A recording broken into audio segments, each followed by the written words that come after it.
여러분, 모든 게 끝났다고 생각될 때가 있죠? 바로 그 순간에 이야기가 다시 시작될 수 있다는 거 혹시 아시나요?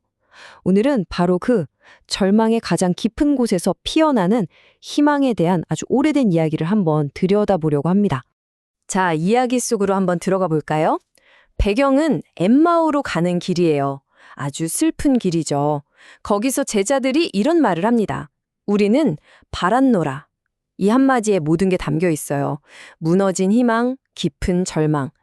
자기 삶의 전부였던 스승이 떠나버렸으니 남은 건 정말 깊은 상실감과 패배감 뿐이었겠죠. 근데 이게 그냥 옛날 이야기가 아니에요. 사실 우리 이야기이기도 하거든요. 아, 이제 정말 다 끝났구나 싶을 때, 내가 걷는 이 길이 그저 실망으로 가득 찬 길처럼 느껴질 때, 바로 그 순간을 말하는 거죠. 그런데 바로 여기에서 정말 놀라운 반전이 숨어 있습니다. 우리가 여기가 끝이구나라고 생각하는 바로 그 지점 있잖아요. 거기서 완전히 새로운 이야기가 시작된다는 거예요. 그러니까 부활이라는 건 그냥 먼 옛날의 기적이 아니고요. 바로 오늘 우리의 그 절망 속에서 시작될 수 있는 새로운 가능성에 대한 이야기인 셈이죠. 자, 그럼 부활이라는 게 도대체 어떤 원리인지 한번 볼까요? 이건요, 한마디로 세상의 논리와는 완전히 정반대로 움직이는 거대한 힘이라고 할 수 있어요.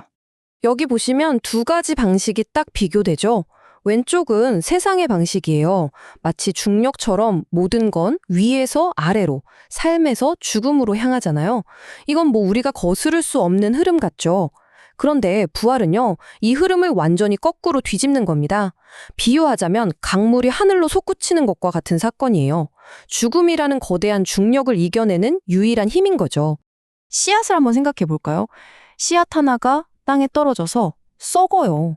겉으로 보면 이건 그냥 끝, 완전한 죽음처럼 보이죠. 하지만 바로 그 껍질이 깨지고 썩는 그 죽음의 과정이 있어야만 거기서 완전히 새로운 생명이 싹 틀 수 있잖아요. 그러니까 부활은 그냥 원래대로 돌아가는 회복이 아니에요. 완전히 다른 차원으로의 변화, 그걸 의미하는 거죠. 바로 이겁니다. 이 구절이 핵심을 꿰뚫고 있어요. 우리 눈에는 이제 막혔구나, 벽이다 싶은 게 신의 관점에서는 자, 이제 열고 들어가자, 문이다가 될 수 있다는 거예요. 그러니까 절망이 우리를 가두는 감옥이 아니라 새로운 시작으로 넘어가는 문턱이 될 수 있다는 거죠. 놀랍지 않나요? 자, 그럼 이 새로운 관점은 도대체 어떻게 열리는 걸까요? 다시 한번 그 엠마오 길로 돌아가 보겠습니다. 여기가 바로 제자들이 모든 걸 깨닫게 되는 이야기의 가장 결정적인 순간이거든요. 성경을 보면요, 제자들의 눈이 그냥 밝아졌다고 표현하지 않아요. 원문을 보면 디아노이고라는 단어가 쓰였는데 이건 그냥 보는 것 이상이에요. 꽉 막혔던 것이 뻥 뚫렸다, 이런 아주 강한 뜻입니다. 무슨 말이냐면 그들의 슬픔 그리고 죽으면 끝이다 라는 고정관념이 아예 눈을 가려버리고 있었던 거죠. 그걸 뚫어냈다는 거예요. 결국 핵심은 이거예요. 제자들이 성경을 몰라서, 지식이 없어서 예수를 못 알아본 게 아니라는 겁니다. 죽으면 끝이지 뭘. 이 세상에 너무나 당연한 논리, 바로 그 틀에 갇혀서 바로 눈앞에 있는 진실을 보지 못했던 거죠. 그럼 이 오래된 이야기가 지금 우리한테는 어떤 의미가 있을까요? 이 부활의 희망이라는 게 말 그대로 가장 깊은 절망 속에서 어떻게 현실이 될 수 있는지 보여주는 정말 놀라운 실화가 하나 있습니다. 한번 들어보시죠. 시간은 2010년으로 거슬러 올라갑니다. 칠레에서 광산이 무너지는 사고가 있었어요.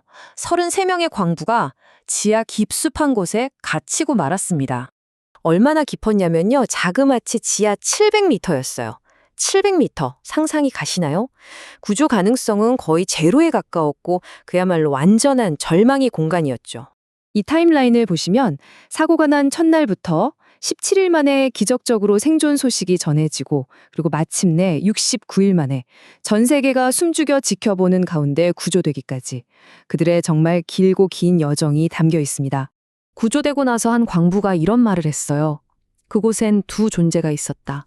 우리를 무너뜨리려는 존재와 우리를 붙들어준 하나님. 우리는 하나님을 선택했다. 이 고백을 들으면 알 수 있죠. 이건 단순히 육체적으로 버텨낸 게 아니구나. 그 절망 한가운데서 내린 영적인 선택이었구나. 하는 걸요. 바로 이 이야기가 우리를 다시 처음의 주제로 데려옵니다. 부활한 예수님의 손에 못자국이 그대로 남아있었던 것 기억하시나요? 바로 그거예요. 상처는 그냥 없어지는 게 아닙니다. 영광의 증거로 승리의 흔적으로 바뀌는 거죠. 자, 그럼 이 모든 이야기들 우리에게 뭘 말해주고 있을까요? 이 놀라운 부활의 희망을 그냥 좋은 이야기로만 간직하는 게 아니라 바로 오늘 내 삶에서 살아내려면 어떻게 해야 할까요? 여기에 두 가지 구체적인 방법이 있습니다. 첫 번째는 우리 언어를 바꾸는 거예요. 아, 이제 끝났어. 같은 절망의 말 대신에 주님이 어떻게든 길을 내실 거야 라는 소망의 언어로요. 그리고 두 번째, 지금 너무나 힘들어하는 사람, 그 사람만의 엠마오 길을 걷고 있는 누군가의 곁에 그냥 함께 있어주는 겁니다. 그 길의 동행자가 되어주는 거죠. 결국 이 모든 이야기는 한 문장으로 정리할 수 있을 것 같아요. 부활의 믿음이란 건 말이죠. 우리 삶에 깊이 새겨진 그 지울 수 없는 상처, 스카를요, 어둠 속에서 가장 밝게 빛나는 별, 스타로 바꾸는 힘입니다. 오늘 이야기의 마지막은 이 질문으로 마무리하고 싶습니다. 여러분의 삶에는 지금 별이 되기를 간절히 기다리고 있는 어떤 상처가 있나요?